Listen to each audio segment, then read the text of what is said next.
pride.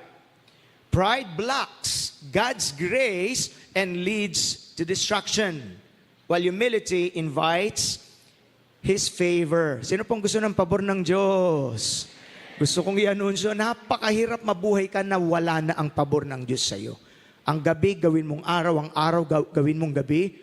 Magugulat ka kapag wala ang pabor ng Diyos sa iyo.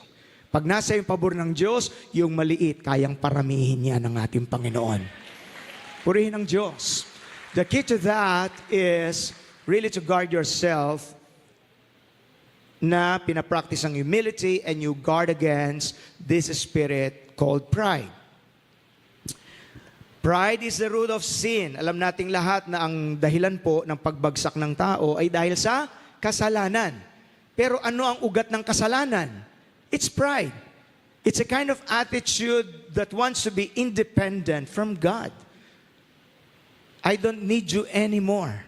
I am God. Natukso si Adan po at si Eva kay Satanas. Kasi spirit niya yun, dinamay niya si Adan at si Eva.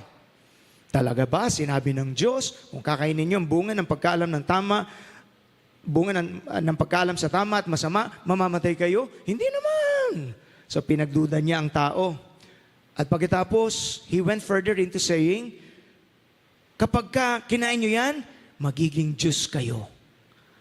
You don't need anybody telling you what is right or wrong anymore. Be the one to choose what is right or wrong, whether God says it's right or wrong. That is pride. At yan po ang kinasadlakan ngayon ng maraming mga tao. Basta dito ako masaya so this must be right. Announcement. Just because something makes you feel good does not mean it's right. Kasi po kahit kasalanan, pwede kang masiyahan dyan. At bagamat ang Diyos nais nang maging maligaya tayo, maging matagumpay tayo, because He's a gracious God, He's a generous God. He came to give us life and to give it unto us more abundantly. John chapter 10 verse 10.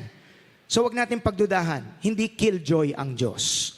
Nais na tayong magkaroon ng kaligayahan, kagalakan, tagumpay sa buhay, pero sa paraang ayon sa Kanyang kalooban, yung hindi sisira sa buhay natin, relasyon natin, at hindi magpapahamak sa ating kaluluwa. But because man rebelled against God, the root of sin is pride. And that is the spirit that happened to the devil. In fact, pride